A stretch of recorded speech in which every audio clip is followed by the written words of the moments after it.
Welcome to the Mystery College Podcast. Today we're with Jason Soll. He is the founder of Guided Shifting, a fantastic course that I've recently enrolled in that teaches you how to shift into a deeper sense of relaxation, calmness, and mindfulness. Welcome to the show. Thanks for having me. Jason. Yeah, and we also have Alex, who's the former professor of comparative religion at a college, and he's also my co-host now. Hey guys, good morning, good evening, wherever you are in the world. Yeah, so Jason, can you tell us about what started you on your mindfulness journey? Suffering? Do you want the longer answer? Yes, please. Yeah, let's back that a little bit. The longer answer is welcome because the shorter answer is everybody's go-to.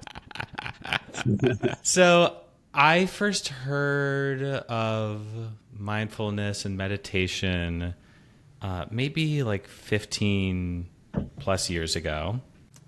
And I originally learned of it through the lens of like optimizing your mind, like improving mental performance, that kind of stuff.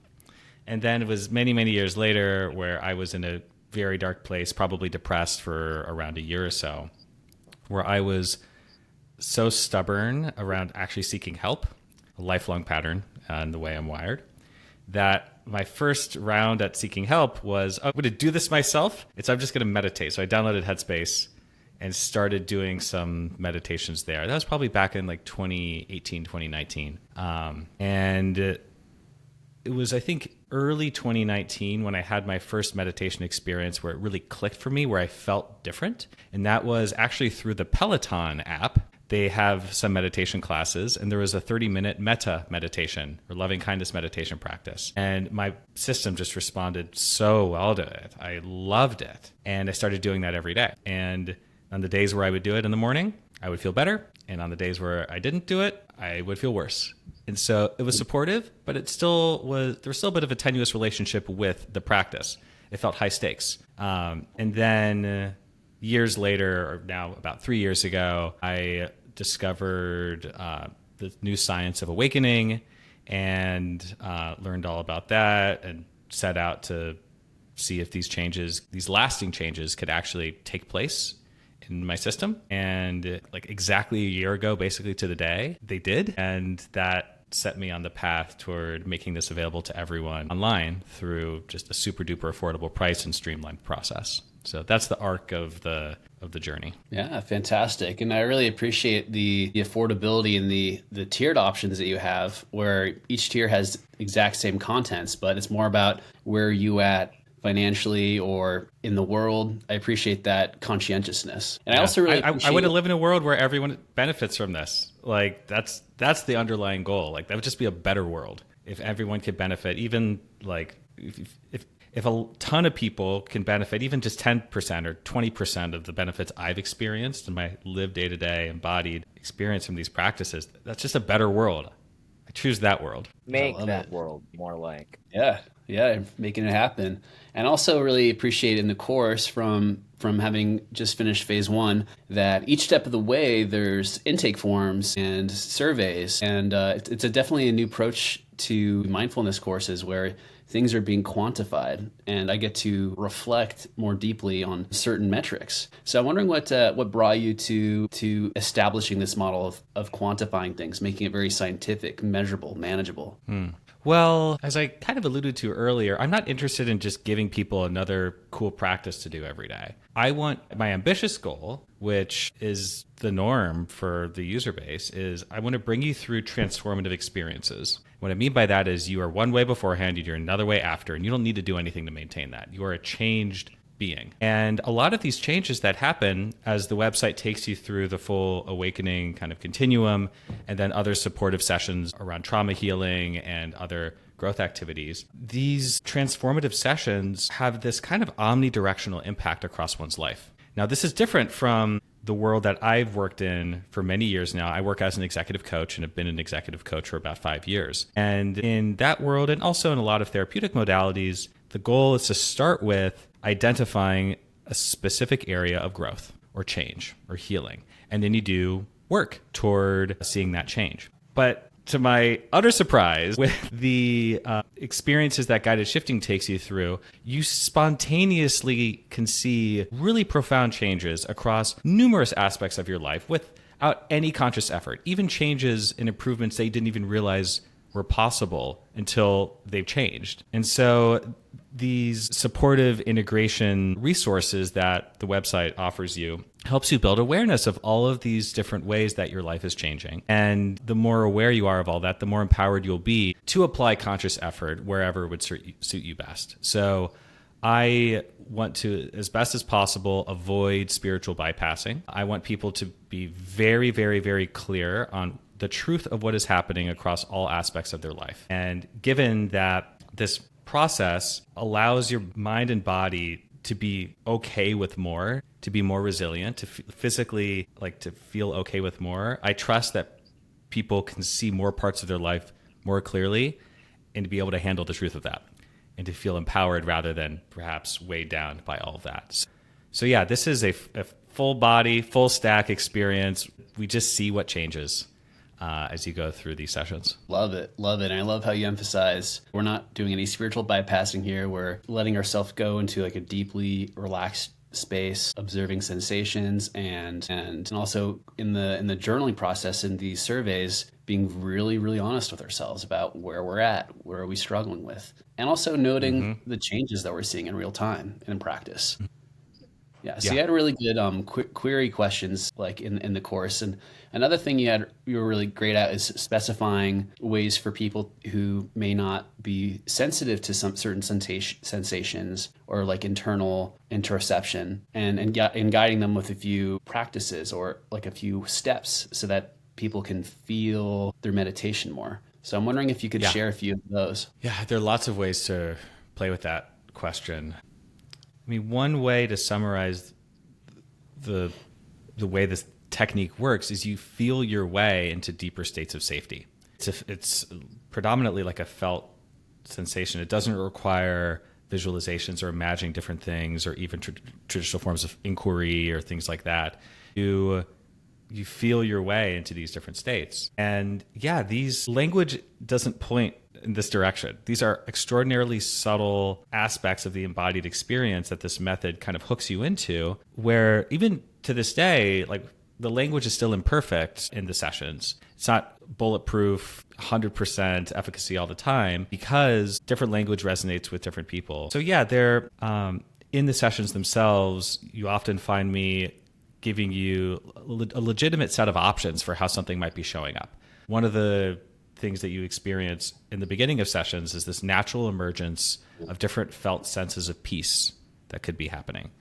And it could be a felt sense of stillness or a felt sense of openness or emptiness or spaciousness or fullness or heaviness or groundedness or rootedness. And each of these words, some of them point at the same thing, some point at different, because there are a couple different ways that peace seems to arise in the embodied experience when you go through this process. But yes, different language works well for different people. And so it's one of the reasons why I'm continuously tweaking the process, always trying to make it better so it works better for more people. There's one other thing I did want to underscore here is you do have to be able to feel. If you can't feel, rather, if your system is designed to prevent you from feeling because of trauma or other defense patterns that your system has adopted over time, then it's going to take some more time to ease into it. And I hopefully make it easy to feel and to have this level of awareness.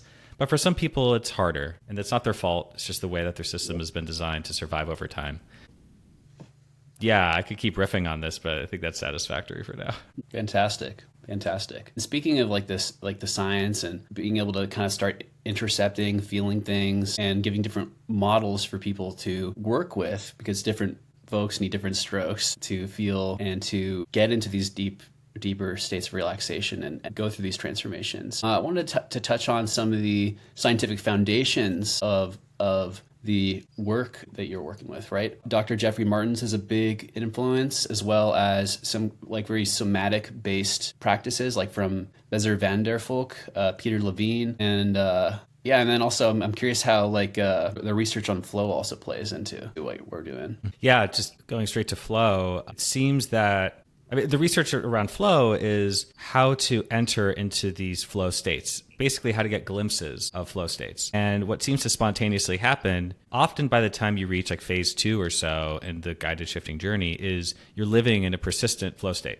And so it's no longer about experiencing tasks that are well catered to your ability levels, which is there's a whole series of conditions that the research around flow has identified that consistently brings people into flow states. But those qualities of what it's like when you actually enter into flow states, and there's a lot of research that's been done around flow, like what people describe, the augmentation of the sense of time and the sense of self and the quality of decision making and even physical movement across the board, it's exactly the same as what people shift into as a result of just a couple sessions with guided shifting. So it perfectly matches with the research around awakening and the kind of continuum of awakening experiences that people have, just as a lived day-to-day experience. But yeah, like zooming out, because my whole goal with this offering, this suite of offerings, is to help people live better lives. So you feel better, you're more free, and you just like your life even more. The direction that's brought me to is this complete integration of all the different modalities and research that I've discovered over the years, not only through my own personal journey, but as a practitioner who works with clients to facilitate their own growth and healing. So Dr. Jeffrey Martin's research is the foundation in terms of what to expect along the way, in terms of the predictable changes that occur and that I have people kind of look out for so they know they're normal. And then there's a lot of integration around polyvagal theory and trauma. Again, you alluded to Peter Levine and Dr. Bessel van der Kolk around basically how to leverage the fact that guided shifting sessions allow your body to feel so much safer that it's just easier to do deep trauma healing work. In the same way that in psychedelic assisted therapy sessions, if you give someone a full dose of MDMA, they have a couple hours where their body, their entire system feels so much safer.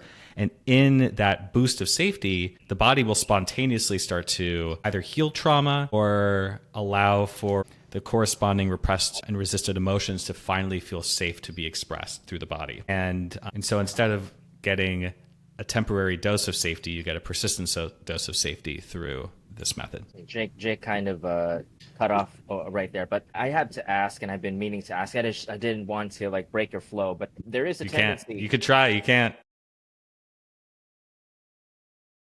There's this tendency among specializations where we tend to talk in jargon, and I'm asking this for the sake of the layman, because I understand, give or take 82 thereabouts percent of what you're saying, minus all the people that you and Jake mentioned. I understand it in accordance to how it applies within the context of the pan-Indian religious system, because, for example, flow state in Zen Buddhism or in Daishonin Buddhism, that would be similar to Satori. I mean, give or take, or add or subtract a couple of elements. For the sake of the layman, when this gets uploaded, when it's sent out there will be a lot of people who are new to not just your system, but even to the religious jargon that surrounds the concept of meditation, of which there's a lot. That's why most people have this opinion that meditation is a spiritual thing or a mystical thing, because of the jargon. So for the sake of the layman, could you please explain what flow state is, minus the jargon? Yeah. Oh, that's a great question. Thank you. So, I'll give you a couple options for how I approach that question. I could do my best to recall.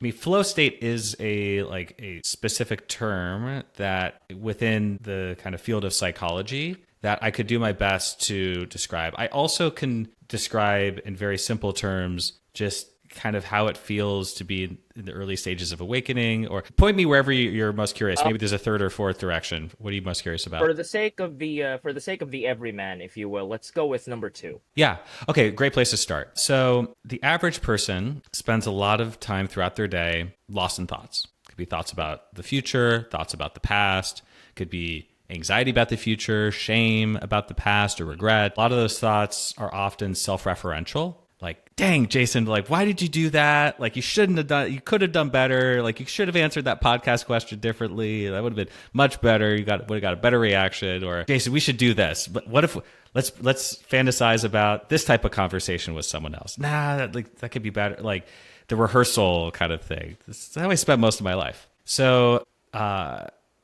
you just spend, I think most of us know what it's like to be lost in those kinds of thoughts. Often those kinds of thoughts don't make you feel very good. No. And a lot of people seek out extreme ways often in order to escape those kinds of thoughts. It could be a substance. It could be certain forms of workaholism. It could be extreme sports. I love extreme sports. Or it could be meditation retreats. I used to. Extreme sports or other forms of escapism? All of the above. All of the above. Yeah, of course. All of the above. Yeah. So like no one really tells us like, hey, or rather we don't have like very frank and open conversations about what it's like to kind of live with a mind in society and the realization that it can be different and that a lot of what we experience is very similar in terms of this type of self-referential thoughts about me and how you are doing this to me or I'm doing that to you.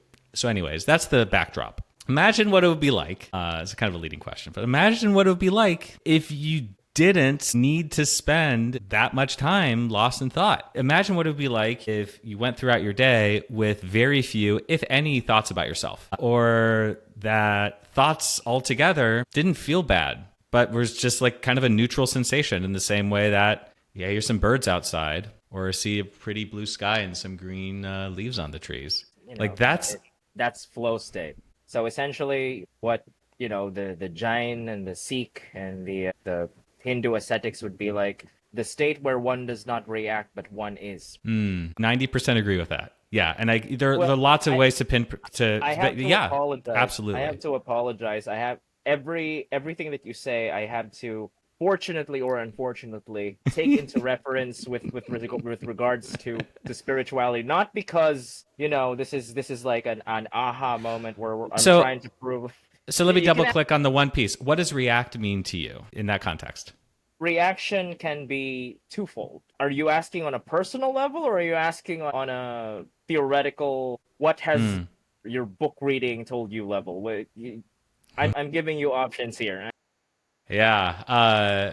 Let me actually state the comment behind the question, and then let's see how you play with it. I think there's a lot of misconceptions around reactivity, what it means to react, judgments around reacting. In spiritual circles.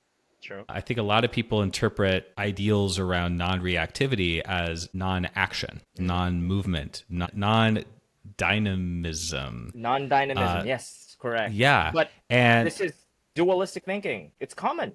We don't need the guise of spirituality to participate in dualistic thinking.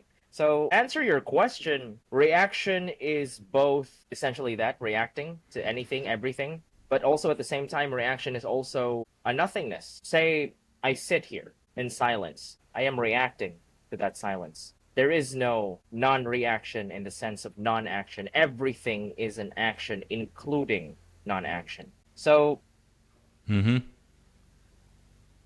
you said earlier that we're not looking for a spiritual loophole, I understand if you were talking to like an average wannabe guru, no offense to people who are gurus or people who are preceptors or whatever, but it might not come off as though I am agnostic, because for all respects and purposes, I made a killing teaching people about which gods like this or that, which gods respond to this or that prayer, why people believe in gods.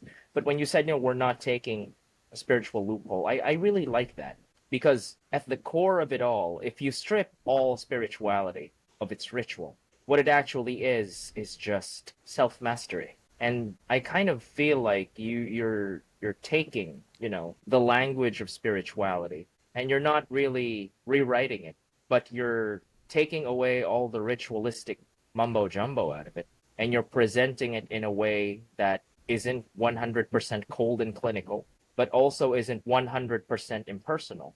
But at the same time, it also manages to still tap into that necessary drive for the human mind to grasp at something bigger than itself. So the No, please. Yeah, Please so it would be great to live in a world where you didn't have to consider yourself spiritual or even spiritual curious in order to benefit from the perks that spirituality can afford people. Totally agree with that. And which is why, like, on the Guided Shifting website, there's nothing spiritual about it. I don't even think the word awakening is really on the website, or spirituality is even on the website. And that all being said, if you are spiritual, if you are mystical, if you are religious, like, great. And what I found is going through these distilled down experiences that you're kind of touching on, these concepts that were prototyped in various mystical and spiritual circles and communities over the years, you can gain the benefits of those at the embodied level, because again, there's no teaching or belief associated with anything that I put out there on the website. This is all just these embodied experiences that hopefully lead to lasting changes in how you live. And go be spiritual on the other side of that. What I find is you tend to gain even more direct and deep and intimate access to what a lot of these spiritual communities and practices we're trying to facilitate in the first place. So my aspiration here is that it's a booster. If it could be a spiritual booster if you're a spiritual person. And yeah, it might even enhance or augment your relationship with certain aspects of spirituality in a way that, again, that's more direct and intimate and authentic to you. Yeah, well, when you said that there's a lot of reactivity when it comes to the spiritual community and reaction, that kind of. I'm reacting to a dry mouth right now, by the way, and the Go desire ahead. to drink water. How do you prevent a drop of water from ever drying up? You throw it into the ocean. I'm just full of this, 10,000 years of human collective. Some people would call it nonsense. Other people would call it wisdom. I just call it, stuff, poetry, I guess. But yeah, the reactivity to reaction. I think it extends even further into how, they react to the practices. And that's you made mention of how a lot of people, if they don't seek thrills through hedonism or through extreme sports or what have you, they try to escape through spirituality, and so spirituality becomes a form of escape. Now, forgive me if this is a very pointed question, but make it pointier. I'll sharpen the knife and stab you where it counts. Is your system likewise not a form of escape, and why isn't it? Great question. Oh, I love that. So when I think of escape, let's spend a moment kind of holding this concept of escape. I think of it as like, I'm not okay here.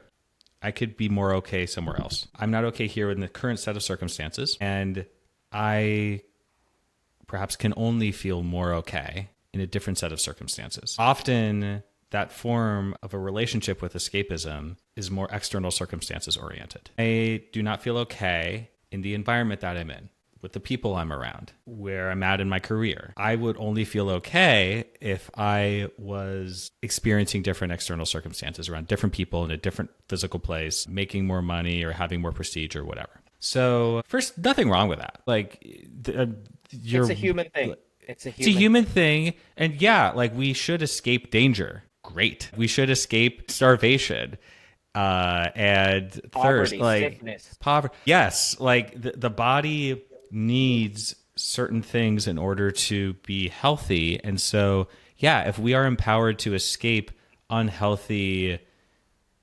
systems, exactly, like especially social, like, yes, great. Now, what can happen now, so that's the light side of escape. There's a shadow side to it, and this is, I think, where both of our curiosities really are satisfied. Escapism on the shadow side can be a way of increasingly shrinking your world, so you only feel okay under a very narrow set of circumstances. Now, again, if that's all, that could still be an upgrade for people. An example might be you only feel okay around a certain guru or something, and you don't feel okay around your family members or your friends or other strangers. You only feel okay in that community. And if that gives you a huge boost, if you were not okay in the world and that gives you a boost, that could still be fantastic and what your system needs. What my program offers people is a way to feel a deep sense of safety, okayness, connectedness anywhere with anyone. So the entire world is one that you can freely move through and feel a sense of community and connection with. That is the goal. That is the goal. And that's something I've benefited from. I'm in no way the end state of that, but I've made a lot of progress. And oh my gosh, it's just so much better. It's so much better to, like, one of the main benefits that I spontaneously experience through these practices in my own life is just what it's like to be around strangers. Oh my gosh. It's like often the highlight of my day, this complete sense of abundant family and brotherhood and sisterhood, of just feeling so much access to joy and play and love and connection with complete strangers that move in and out of your life unexpectedly. It's just total delight, total abundance, riches you didn't even know you had. And so, yeah, my goal is to move people through the sessions on my website to graduate them from those sessions and then have them go live better lives.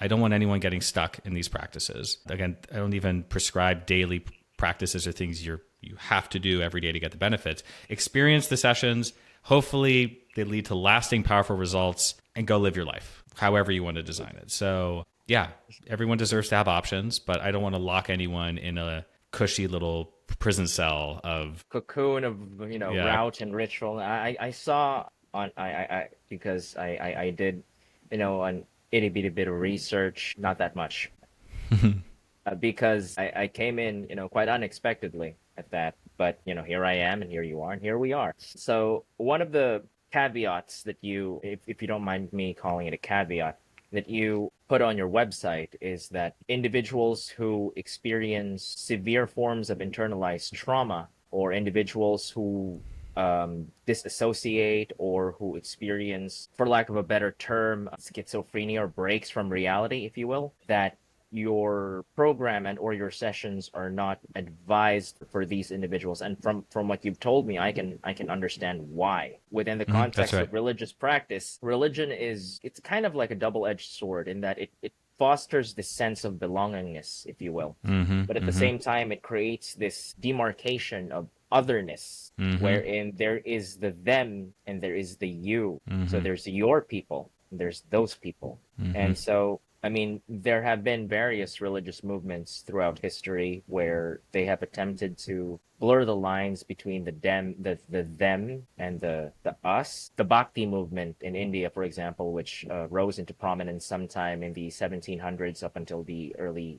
Bhakti is devotion in Sanskrit. They were like, no caste, no race, no creed, no gender, no nothing. Everything is one. So it's refreshing to see the same kind of concept that's existed, give or take, 300, 400 years ago, and it's packaged, if you will.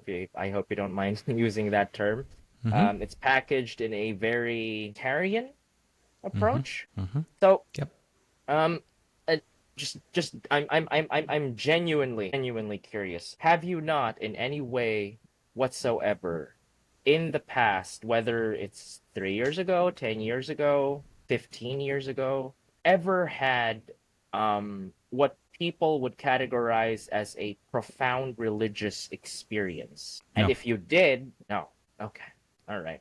So your entire system is absolutely divorced 100% from any quasi-religious anything. Yep. And another way to add a little more meat on that is some people, I don't know the exact percentage, I haven't calculated it, but some people report having like mystical experiences during the sessions that I guide them through. And I never did. You don't need to have those experiences for it to work on you. So the mystical experiences is not the goal. It's just, it comes with the package for some people. Right. And I don't know why. It's probably just the way their system's designed and just what spontaneously happens. But yes, what I'm offering, like, I'm sure there's some people that do seek it out in order to experience these peak mystical states, but that's not the way that I package it. What ends up happening is spontaneously your lived experience. If you were to describe your lived experience, if I were to describe my lived experience to you right now in certain ways, it would sound like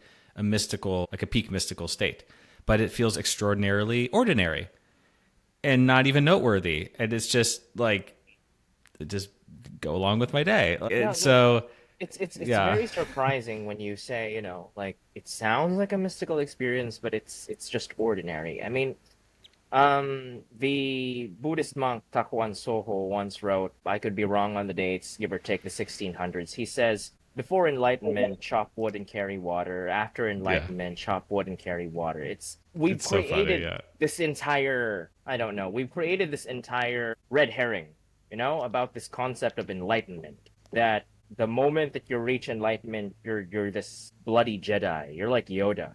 And it's absolute bunk. It's nonsense. I know that there will be some people who will hear this and be offended, but take it from, I mean, I'm not, I'm not addressing you per se, but the general audience who will, see this eventually, I hope. I've been through Hinduism, I've been through Catholicism, I've been through Islam, I've been through Satanism, I've been through all of that. And I'm not gonna say that none of it is real. I'm also not gonna say that all of it is real. But what I am gonna say is we tend to build it up over much, that we've lost what it's supposed to be. Which is, it's very, very refreshing personally to hear all of this from an individual, who has absolutely no religious background or exposure or whatever, packaged in a way that if, let's say, you and I and Jake, were to sit in a room with some Zen masters from the 1400s or from the 1600s, they'd be like, yeah, that's what I'm talking about. That's the same S word I'm talking about. Yeah. It's lovely. It's lovely. I mean, and again, I don't think this is anyone's fault. I don't. I'm sure there's like probably been over the course of history like toxic power dynamics and forms of manipulation and spiritual, bypassing and blind spots, of course.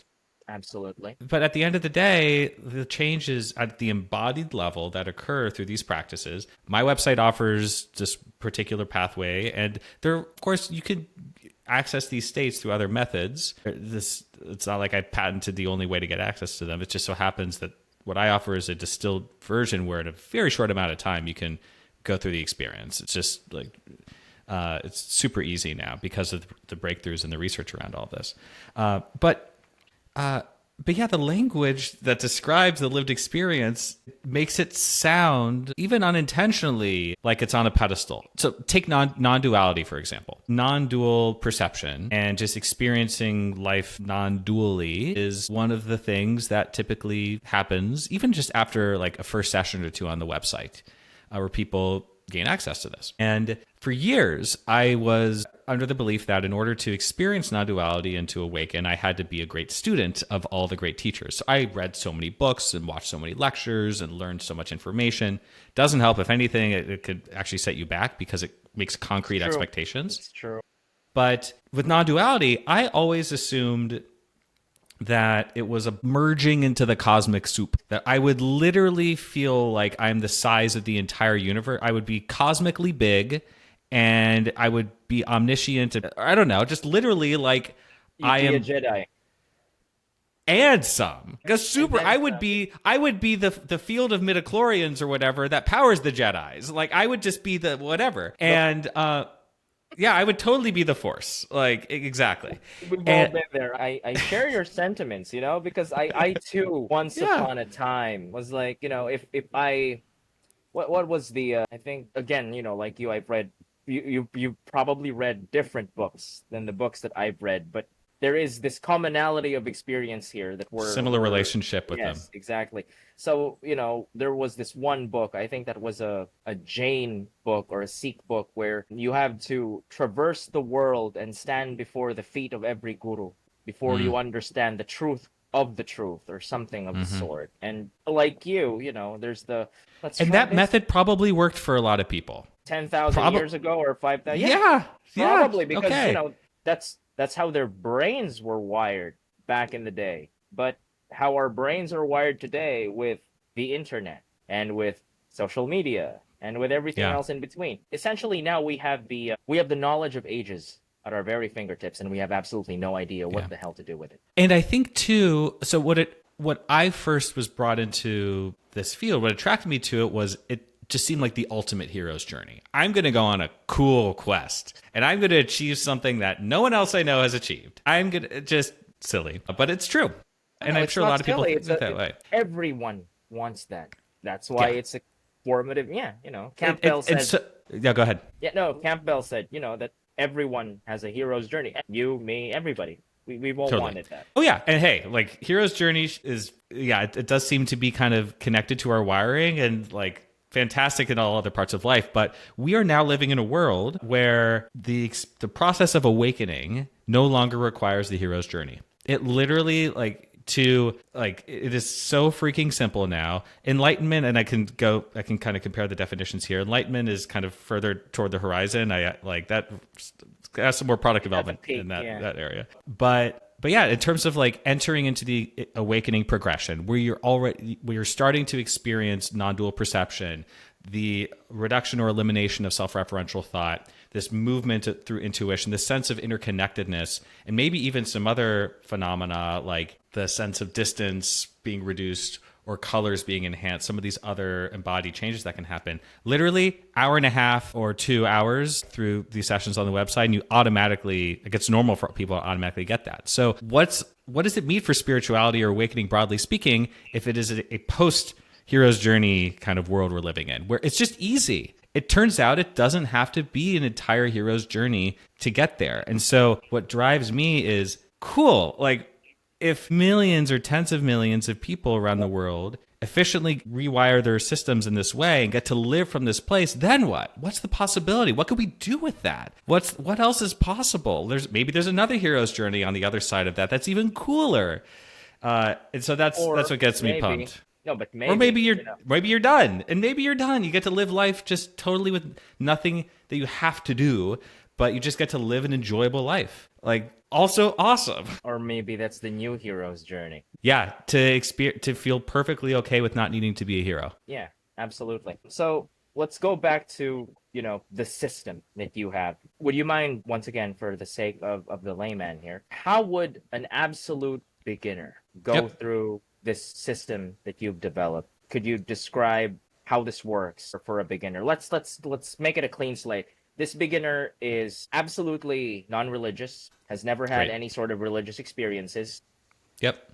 Is no meditation experience. No meditation experiences, no nothing. They're moderately curious about things, but they're not obsessive about anything. They're moderately intelligent, but they're not also not required. Yeah, there's that. They're moderately traumatized. They've had some traumatic experiences, of course, but they're not effed up in a very profound way. How would such an individual go through your system? It's super straightforward. The very first thing that you do, once you go onto the website, you choose whatever amount you could afford to pay, and then you get access to the whole thing. And I keep sending over updates and things over time too, so you'll get all that. Okay, so at the very beginning, you start with this session that's called a baseline discovery session. So before we make any changes, before we go through any transformative experiences, let's just get a clear sense of where you're at right now. So it's actually a pretty meaty session. And again, in order to avoid bypassing or blind spots, I walk people through reflection exercises to reflect on so many different aspects of their lives, just to capture ground truth. Where are you at today? And we'll be able to measure changes against that ground truth going forward. So you get a snapshot in the beginning of where you're at. So that's the very, very first step. And then you enter into your first guided shifting session. So the guided shifting sessions in total are around an hour to an hour and a half. So you want to budget out that time to do them in a quiet, comfortable space. You can be in a comfy chair. You can be reclined. I don't recommend doing them totally flat, but you can be reclined. I did my sessions in this chair, reclining back. You don't need to be in a fancy full lotus pose or anything. You want to be comfortable. You can have a blanket on your lap. You can have a pillow or two. All good. And then I have you close your eyes, and then you follow along this video of me on your screen where I guide you through this process of basically I help you relax, and then I help you pay attention to certain things, and just these very subtle movements of attention and noticing of certain things that spontaneously occur and having you work with them in a specific way. After about 30 minutes, you open your eyes, and it's normal, like for around 75, 80+% of people with the way it's currently designed. You open your eyes and you just kind of feel a little different. And then we go for another round to give you another dose, because they keep building. It's like the dosing over time keeps compounding and building. So in the first session, you do 2 rounds of, I call it shifting. So each round is about 30 minutes, and it's the same method, and it just increases the dose. Then you open your eyes at the end, and you feel a different kind of different. And maybe the first time you open your eyes, you feel kind of airy. and light and spacious. And then the second time you open your eyes at the end of the session, you might feel really like heavy or grounded or buzzy. You just kind of feel a little different. It's normal too for people to open their eyes and they just won't want to do anything. It's the most relaxed they've ever felt. It feels like, often for the first time in their lives, it feels like there's nothing they need to do. Because the anxiety, the compulsion to just keep seeking out the next thing, it's just, you feel so safe in your body. And people will often just want to spend another 10, 15, 20 minutes just sitting and relaxing and soaking it in. So whenever you're ready to proceed to the final part of the session, I walk you through a series of reflection questions that you investigate in real time to investigate what may have shifted in your current experience. So some questions include, like, how's mental activity right now? And people will normally say, like, oh my gosh, like completely quiet. Or if there are thoughts, they feel like lighter or more ephemeral, less sticky. Sometimes people say zero thoughts. And I've asked in person, like, can you even think of a thought right now? And they'll say, what's the point? And then I'll ask, like, well, how are you even responding to these questions? And they'll say, I don't know, the responses are just kind of happening. I'm not like preloading them. It's just totally intuitive, unfiltered, like trusting of what's unfolding. So I walk you through a couple of these reflection questions. We basically run little experiments, and there's no right or wrong answer. You just see what it's like, what mental activity is like, what your emotional activity is like, what your body is like, how objects in the visual field showing up. Basically explore these different dimensions of your lived experience. And then the session concludes. And then I advise you to just be really gentle with yourself through the rest of the day. It's normal for people to feel kind of high for like a little while or a couple hours, and then system integrates it and you kind of feel normal again. Then in the coming days, you just observe what's changed. Sometimes there will be very few changes. Sometimes there will be pretty big changes, specifically around what we can traditionally define as non-reactivity, where you're in situations or you're around certain people where you're used to feeling triggered, where suddenly you feel okay. That spike of adrenaline or cortisol or contraction, like in the chest or in the gut or the throat, is just not there automatically. Similarly, another change that can happen is there's more emotion that gets expressed in certain moments because there's less resistance of those emotions. The body feels safer and therefore no longer needs to hold back certain emotions, bottle it in, which is super unhealthy and could lead to chronic illness. The body feels free to just let more emotion flow. So those are the types of changes that can spontaneously happen.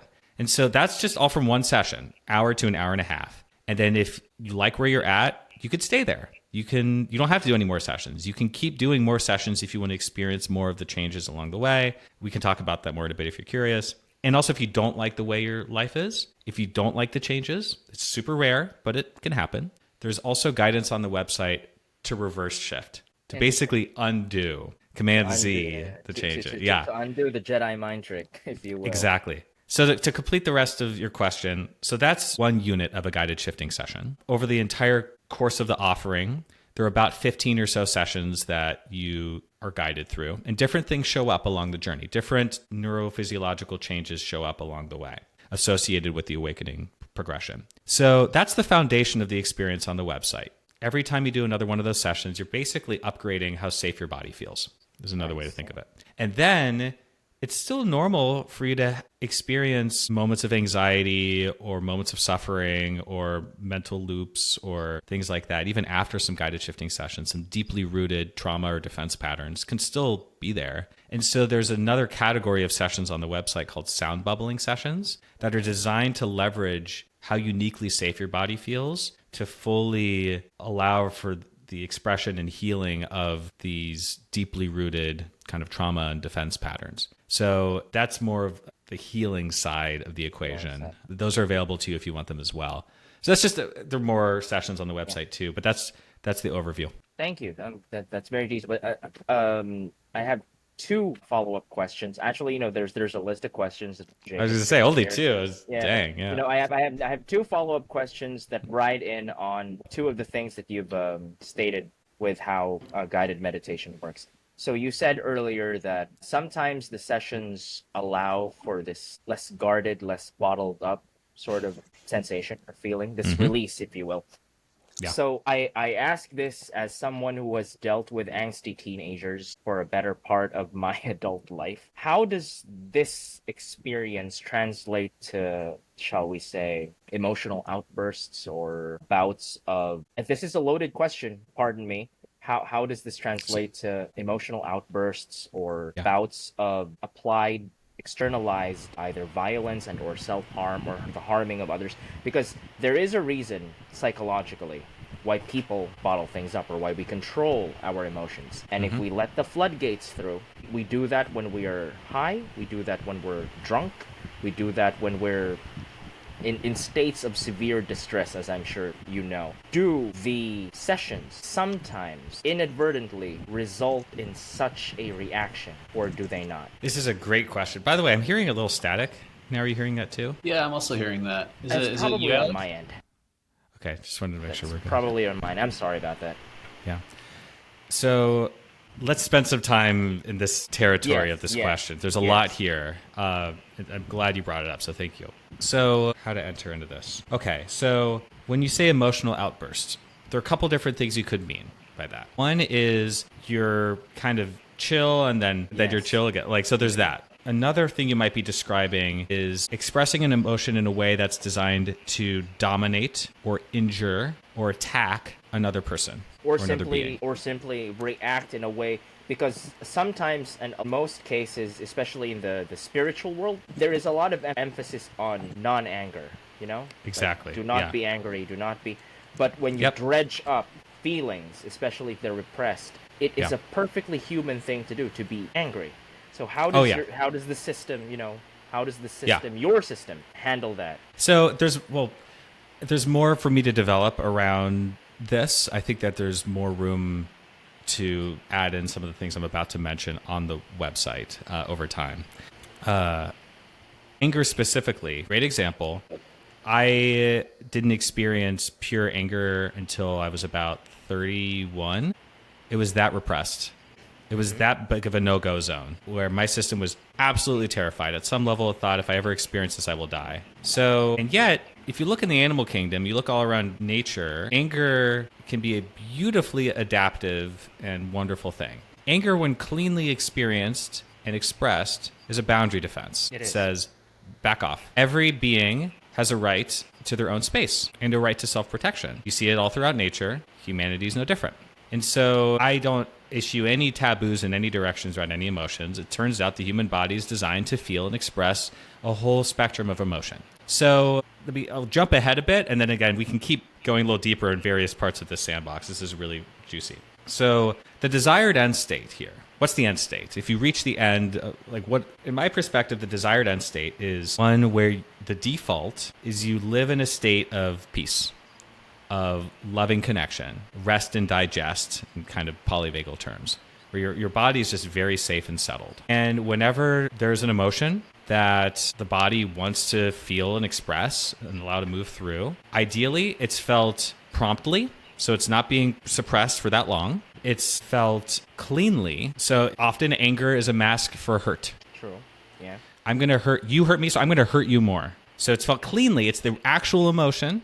And that's really at the root, and it's expressed skillfully. A great book as an example that deals with the skillful expression or verbalization of emotion is nonviolent communication. And there are lots of resources on this too. So yes, ideally, whenever emotion wants to arise, it's expressed, it's felt and expressed promptly, cleanly, and skillfully. So that is the desired end state. And yeah, if I find myself, say, in a couple of years in a very different reality where I'm in the middle of a war zone, probably not going to be like super duper calm instead, or like the peace is not going to be in the apparent foreground of my presentation. I'm going to have to require a much more dynamic experience of what this body can feel and do. So it's very environment dependent.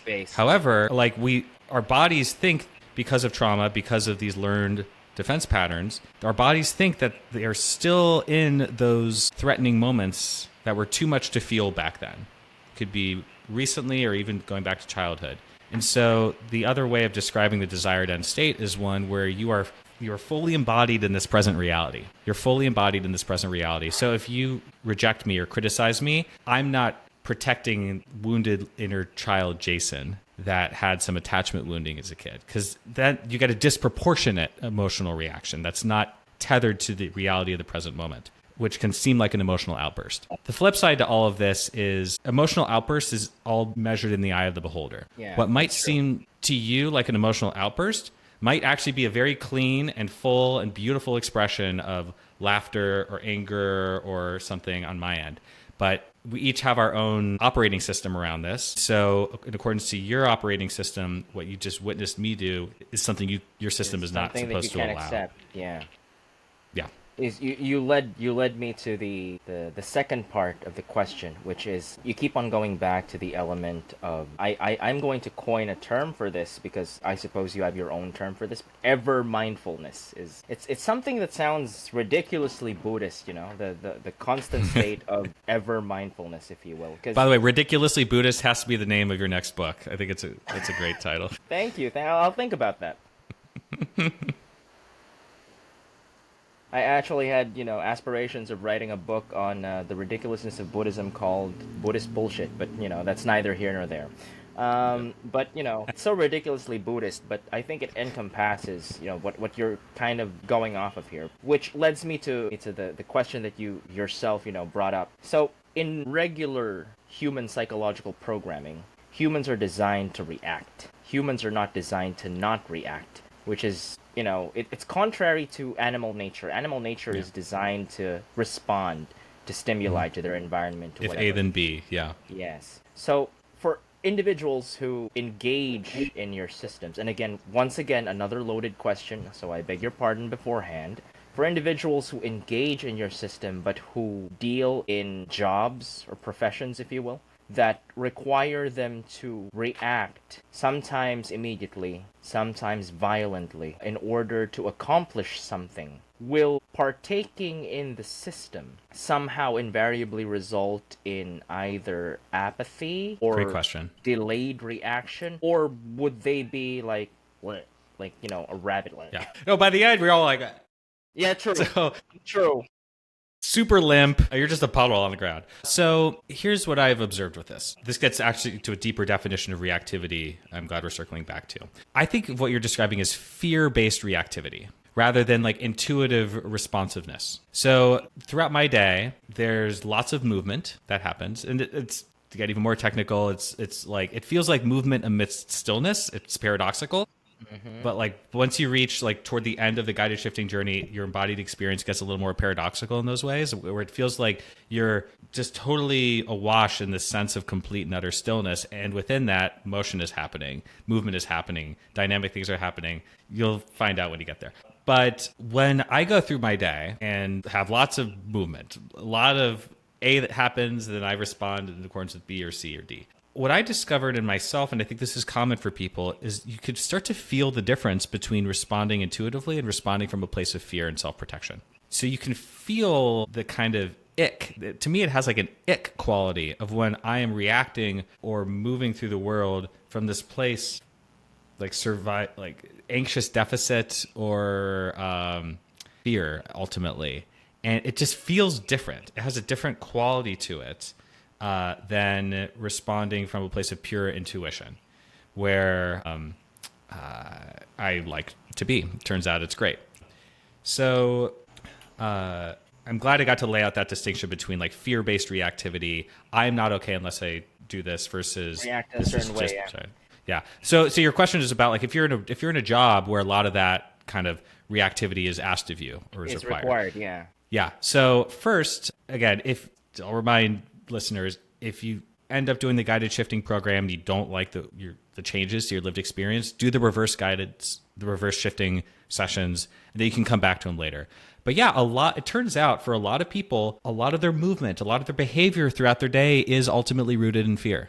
Another example could be if you're in a relationship that's actually pretty toxic, there might be a fear of being alone that's keeping you in a toxic relationship, just as one example. Same with the job. So if, let's say like, prior to your first guided shifting session, if 90% of your movements through life are fear-based or motivated by fear, and then suddenly the amount of fear that you experience is like brought down to zero, then yeah, that's going to be a pretty big change. People can experience that as a lack in motivation, where it's just like, no, like I'm not gonna do that. What tactically, what this could look like is often bosses and managers will pass their own anxiety down into their direct reports as a way of making the boss or manager feel better about some kind of ego-based, individual-based like anxieties. And yeah, if you're one of those direct reports, you might notice that like the thing that's being asked of you is actually not important to the overall mission of the organization.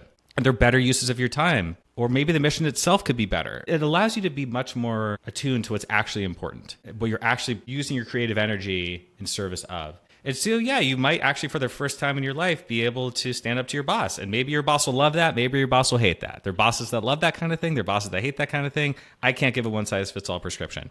But I think generally you get access to more choice. But it also does feel, you could feel the ick and even a decrease in energy of going through the old motions of acting on behalf of fear as you may have done for a lot of your life. So that if you're, for me, before I entered into this process, I was an executive coach. I lived my life in service of other people's growth and well-being. And there was a lot of good stuff in my life. Fantastic relationship with my wife, great setup. And so it wasn't really an abrupt change. My life was like welcoming all of these changes within me. Like my life was already pretty well designed for these changes. And it's possible that for some people, they might not be as well designed. So yeah, there might be some changes, but hopefully these are good changes that would be spawned within you to realize you deserve better, that you have dignity and you matter, your needs matter, and what you feel called to matters. And you don't need to react to everyone's fear around you impulsively anymore. You get to be more at choice. And sometimes that means it's like this empowering, Yes. element to it. Interesting. Yes. Interesting. I have more nagging questions, but for the sake of, once again, going back to the layman, for the beginner who was interested in guided, your system of guided meditation, your guided shift, if you will. Yep. What are the prerequisites? Zero. Zero. You're psychologically stable. So you mentioned this earlier. If you're prone to act, if you're frequently prone to dissociation, or if you are not living in kind of a consensus reality, again, if you are struggling with symptoms of some more intense psychological challenges, get stabilized, get the treatments you need to feel like a baseline level of functionality in the world before pursuing any of this. I also probably wouldn't recommend people under like 15 or maybe even under 18 do this. I don't have enough data yet on that. But yeah, you don't need any meditation experience. You don't need any spiritual experience for this. Like, again, it often works best for people who come in totally fresh. Yeah, those are the prerequisites. Very simple. With respect to, because you've told us at the beginning of the podcast that you had a lot of individuals from, say, Europe, like Sweden or all around Germany, thereabouts. Yeah, there are. I would from the short time that I've talked with you, I get this feeling, that you share some sentiments as I do about the equitability of the world or the lack thereof, and that the world needs more equitableness all throughout. So what does your program sound like? Again, another loaded question. What does your program sound like, or how is it like for individuals who, say, live in a third world country, if you will, or in a war-torn country, but they're interested in trying to make head or tail of their current state of being? Because there are monetary elements to the program. So what does it sound like for individuals who don't have that? Ultimately, they will have to be the ones who respond to that question, because I'm not them. On the affordability piece, at the moment that we're recording this, the most affordable version of the tier that you can pay for this is $50. And I went through a lot of pricing experimentation earlier this year, originally starting off with like $500 price points, keeping in mind too that as an executive coach, my like average hourly rate over the last couple of years has been $1,500 an hour. And that's just like not affordable to most people. And so, yeah, you get an extraordinary amount of content and sessions and experiences for as little as $50. And so my hunch is that if this really matters to people, they can find their way to $50. They're going to find a way. And again, the pricing might change. The packaging of this might change over the course of time on the website. So this is just true right now. But yeah, I want to live in a world where this is like very accessible to everyone. And I also discovered over time, if you pay a little bit of money, you're going to be more likely to actually like value the experience and go through it. And so, yeah, there's definitely a sweet spot there. That's the affordability piece. In terms of like other aspects of lived experience, it's hard for me to say. I can't offer a one size fits all prescription here. Can you, one other personal anecdote is you might be in a situation, be it in the war-torn country, where I imagine your body needs access to both its fight response and its flight response. You need ready access to both. I think that our bodies tend to prefer one over the other. Well, yeah. I guess it falls under the same, if someone who is not mentally stable should ideally not take I guess someone who is in a perpetual state of combat, like I have to be. Yeah. So I don't know. So for me, like never had access to my fight response over the course of my life. And suddenly over this last year, my body has felt safe enough for me to start to gain access to it. So in January, I started taking boxing classes. I love it. It's awesome. And it brings more capacities online, more options online for how I get to move through the world. And I think everyone deserves that. And so, yeah, there's nothing wrong with a fight or flight response. What becomes an issue is if your nervous system is stuck in a fight or flight response, particularly if your environmental circumstances are not ones where you're actually being physically threatened a lot. But if you're in a state of persistent fight or flight every time you're around your work colleagues or something, it's probably going to lead to worse decision making, and you'll be more tired, and it's just going to be more challenging. And so again, the goal here is to move your baseline to the rest and digest kind of state of the nervous system with clean, prompt, skillful access to fight or flight or other emotions when needed, but not as the default. I think there are few humans, probably with every generation, fewer and fewer humans over the last couple hundred years actually would be better suited by living in a default like rest and digest state. And hopefully that trajectory continues to be true. But again, I want all capacities to be online. This isn't about turning off your fight or turning off your flight. Both could be very, very supportive for you and your family if needed. It's a very balanced take. So there's this repetitive term here, the neurology, rewiring neurology, or somehow there's, I think that the term that Jake said before the podcast started was the combining of neuroscience with somatic, what's that term? My goodness, pardon me. Somatic therapy, somatic experience. Yeah, I am a sciencey person, but not that sciencey. So how does this come into play? Say, for example, if I were an individual who am on some sort of medication, let's say I am chronically depressed, I'm on antidepressants, I'm on anti-anxiety medication, and I'm seeing another therapist on the side, but I'm not cheating on you. It's polyamorous. It's all good. Oh yeah, please cheat on me. Like, get whatever. If you can get support, get more support. I still work with a coach and do retreats and things. Like I cheat on this stuff all the time. So how does is this perfectly compatible, with individuals who are like on antidepressants or anti-anxiety or what have you? So I would love to get more data on this question. What I have, so there's this community, it's called POK, or Perfectly Okay. It's a nonprofit community of people who have participated in the courses by Dr. Jeffrey Martin, whose research lays the foundation again for how the kind of different stages of awakening progress. There are a couple of thousand people in this community, and some of the prominent members are therapists and psychologists, and I have a lot of respect for these people. And I've spoken with some of them, and this community has been around for many, many years, maybe around a decade, I think, but it could be a little wrong. It's a long time, yeah. I think it's perfectlyok.org is the actual website. It'd probably say how long they've been around there. I believe the impression in that community is that as long as you are psychologically stable, aren't any drawbacks, specific concerns or that I know of. I think that I think that's as much as I can say about that right now. I think I've had a good handful of people who are on antidepressants and other forms of medication experience guided shifting sessions. I've not had any of them report any issues to me thus far. And by this point, by the time we're recording this, I've had around 300 people experience it. So I haven't received any reports yet, but I don't want to make any sweeping claims. I've held Love the to do more fort research on for this long later. enough, and Jake's back. So Jake, if you will. Sure, yeah. I'm in, where I am in San Diego just had like a little earthquake too, so I had to leave the Oh my house and gosh. come back in. You okay? So I appreciate you guys staying on and keeping it rolling. Oh my Uh, gosh. I'm Jeez. Are you back. okay? You're in the Bay Area, Jason, or I'm in Glenn? Sacramento, California. Sacramento. Okay, okay. So hopefully you're not getting We get that. the occasional little wiggle. It's Yeah. like, did I just, yeah. Yeah. Yeah. So one thing I also wanted to go into too is with your executive coaching.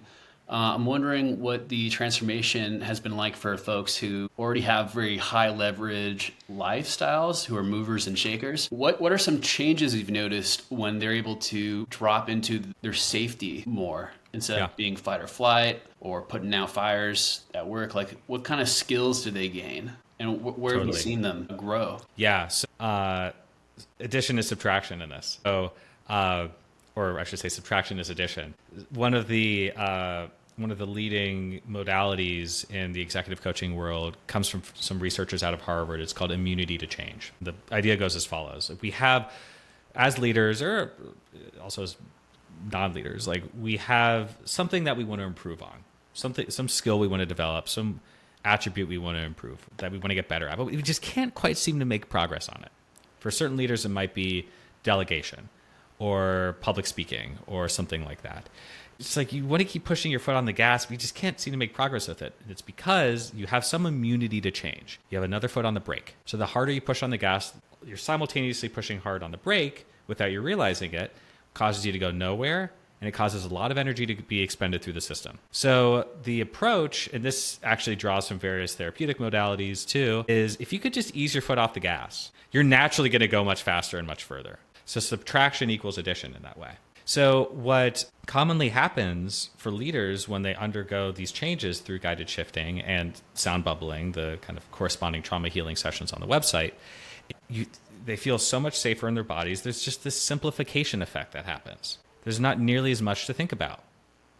You're much more attuned to what's actually important. Distractions are far less potent. And the more successful you are as a leader, the more people you're leading, the more resources you're managing, the more complexity you are holding, the greater the capacity for distractions. And so first and foremost, there's this massive simplification that happens. It makes it much easier to focus on what actually matters, because maybe for the months or years prior, you've been avoiding what's most important because it triggers some old anxiety in the body and you're trying to manage around it. So yeah, I've seen major improvements in sleep amongst leaders. I've seen just one of the biggest issues that leaders face is not trusting their intuition enough and early enough, especially around personnel. It's just not the right person for this role. We deserve to have someone who's a better fit. And there's this kind of saying that like no one ever regrets firing someone too early. They always regret firing someone way too late. And so you're just much more likely to you feel the rise of some intuition coming up, you act upon it and you're done and it's complete and you move on instead of like, should I, shouldn't I?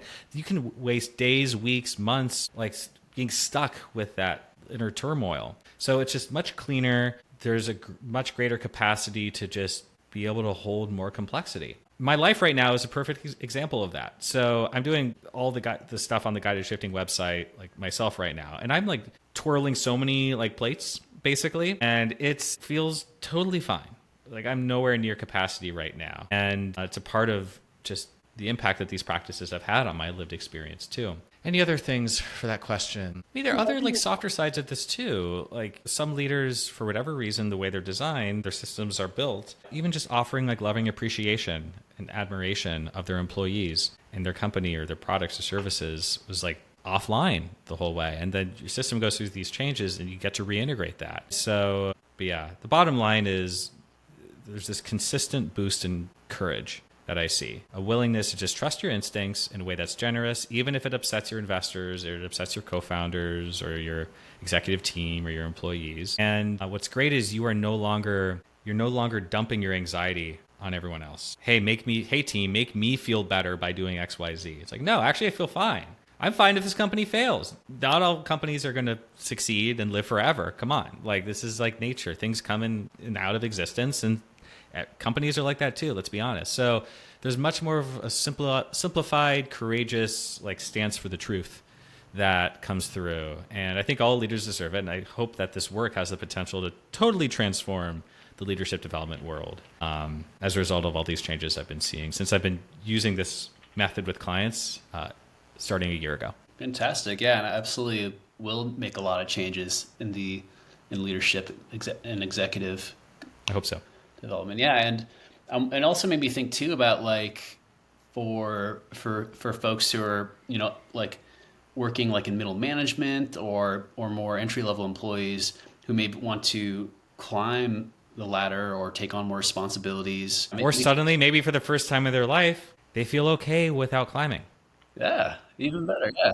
Without knowing, just think about all the time that people spend having to chart out their path toward the next rung on the ladder or something. I'm not okay here. I will only be okay there. It's basically the way that their system's built. The way And their when they system, get their there, mind. they're still not okay there. Turns out that's what you just. If you're lucky enough to get there, you might discover. Well, apparently that wasn't high enough. I got to reach higher, and da da da da da da da.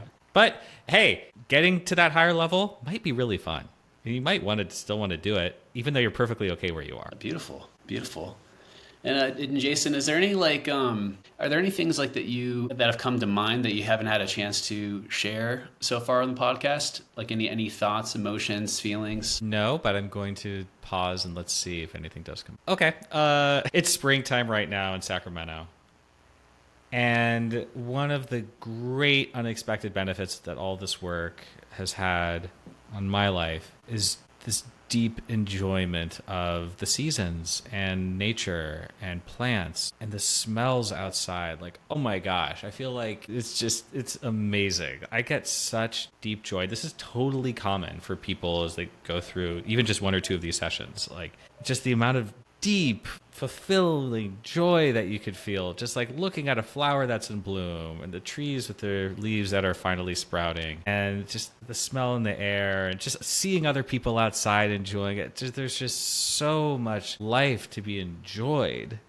And it just turns out that your mind and your nervous system go through this little rewiring process spontaneously. You are seated at the buffet of like so much life to enjoy, instead of trying to just seek out little bits of it throughout your day. And I wish that for so many people. And for me, it's just a better way to live. And it might not be for everyone, and everyone will have their own version of the experience I've described. But boy, it's so nice to experience spring right now. Beautiful, beautiful. Yeah, and something about what you said felt very refreshing, and also made me think about how, like, in this process or going through all these shifting sessions, how much I can show up and be more available to my spouse, friends, family, and how enriching that would be. Much like you said earlier about being able to enjoy strangers in a deep way because you feel such a deep sense of safety. Yeah, that sounds fantastic, and I'm looking forward to continuing to practice and also seeing the beautiful results you're getting for members.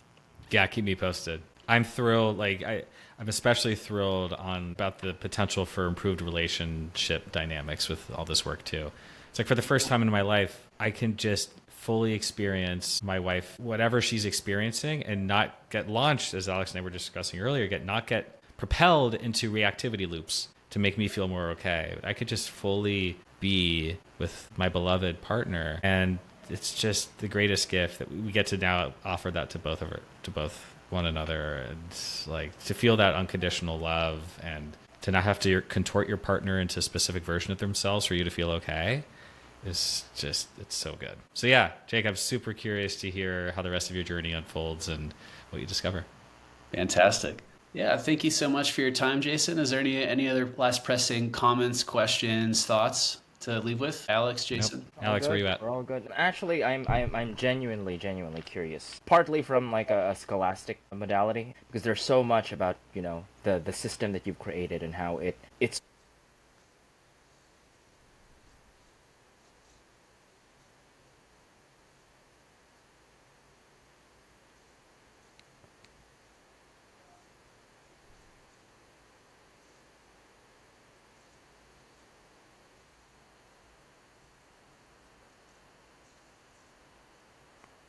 Mm-hmm.